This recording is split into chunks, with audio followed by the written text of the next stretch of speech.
बिस्मिल्लाहिर्रहमानिर्रहीम। अस्सलाम वालेकुम। आज हम स्टडी करेंगे सुपर क्लास राइजोपोडा, जिसमें हम पहले जोलॉजिकल क्लासिफिकेशन देखते हैं।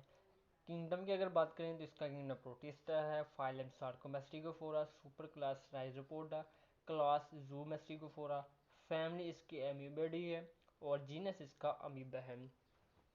Most amoeba belongs to superclass Rhizopoda, class Lobuzi and genus Amoeba। अगर ज़्यादा अमीबा को देखा जाए तो उसका जो ताल्लुक होता है वो सुपर क्लास राइजोपोडा, क्लास लोबुजी और जीनस अमीबा से होता है। आगे हम इसका हैबिटेट देखते हैं। अगर हैबिटेट को देखा जाए तो हैबिटेट इसका शैलो वाटर सबस्ट्रेट होता है, फ्रेश वाटर पॉन्ड्स होते हैं, लेक्स होते हैं और स्लो मूविंग स्ट्रीम्स वगैरह जो होती हैं। अगर बॉडी स्ट्रक्चर को देखा जाए अमीबा के, तो अमीबा आर नेक्ड। इनके ऊपर कोई भी प्रोटेक्टिव कवरिंग नहीं होती, ये बिल्कुल नेक्ड होते हैं। हैबिटेट के बाद स्ट्रक्चर को देखा, उसके बाद हम फीडिंग देते हैं कि ये खुराक कैसे लेते हैं। Feed on other protista and bacteria. इनको खुराक जो है वो प्रोटिस्टा और बैक्टीरिया है, और ये किस तरह लेते हैं वो हम आगे देखते हैं।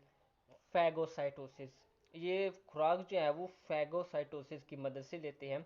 आज cellular process for ingesting food particles. Phagocytosis एक ऐसा अमल है जिसमें ये अपनी बॉडी के अंदर फूड पार्टिकल्स जो होते हैं इन्वायरमेंट में वो अंदर लेके जाते हैं।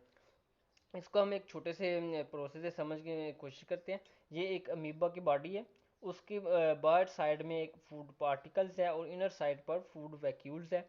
और अमीबा जो है, अमीबा की जो बॉडी है वो एक सूडो दो तरह के सूडोपोडिया बनाएगा जो कि फैगोसाइटोसिस का अमल शुरू करेंगे। ये पहला स्टेप। अगले स्टेप में हम देखते हैं कि जो सूडोपोडिया हैं वो फूड पार्टिकल्स को अपने इनर साइड में लेकर आगे हैं।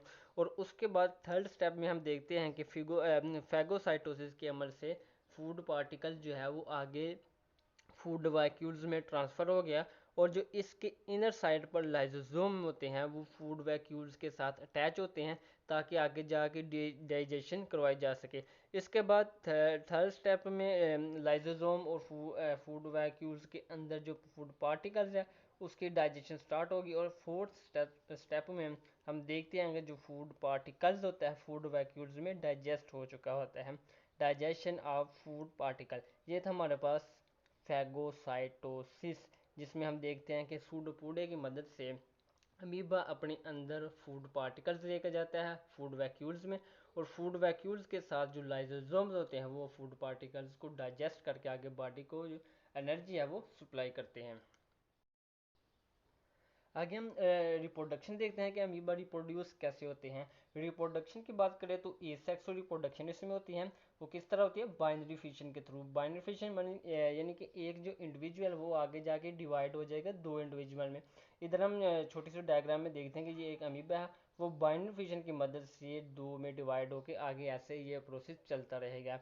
Sexual reproduction is unknown. इसमें सेक्सुअल रिप्रोडक्शन का अभी तक कोई इल्म नहीं कि इसमें होती भी है या नहीं, या होती है तो किस तरह होती है। ये था हमारे पास नेक्ड अमीबा। उसके बाद हम आगे देखते हैं शेल्ड अमीबा।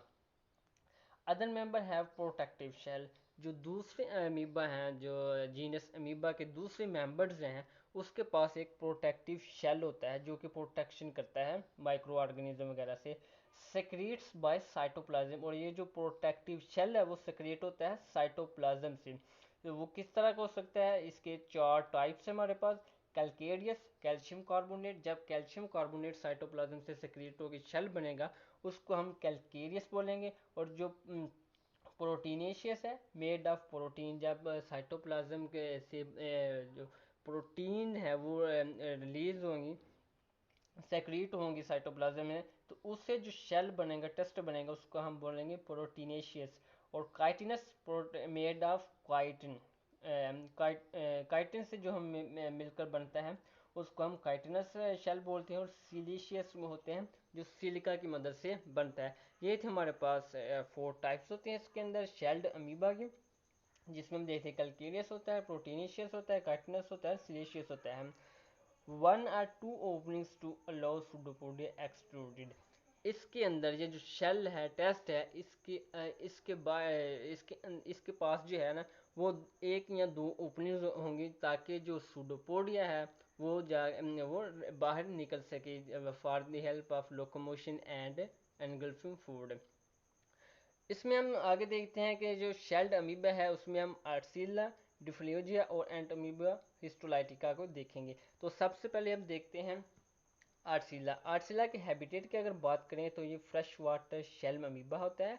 ये फ्रेश वाटर में इसका हैबिटेट होता है, और इसका जो शेल है, टेस्ट है, वो ब्राउन प्रोटीनिशियस, ब्राउन प्रोटीन का बना होता है और उसका कलर ब्राउन होता है।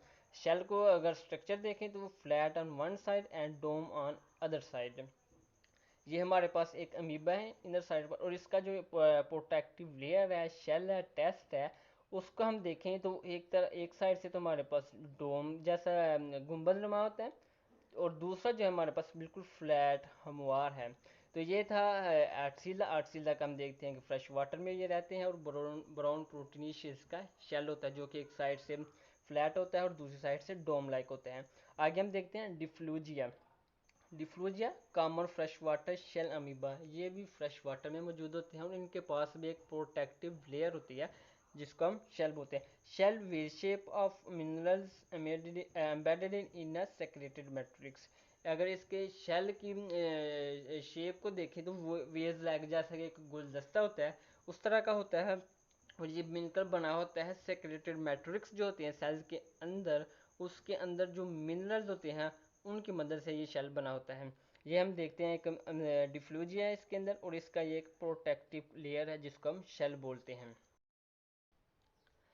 आगे हम अमीबा की डिजीजेज देखते हैं। जीनस अमीबा है वो किस तरह की डिजीज़ करता है और किन ऑर्गेनिज्म ये डिजीज़ कॉज करते हैं। तो डिजीज़ की हम बात करें तो most amoeba are pathogenic and symbiotic.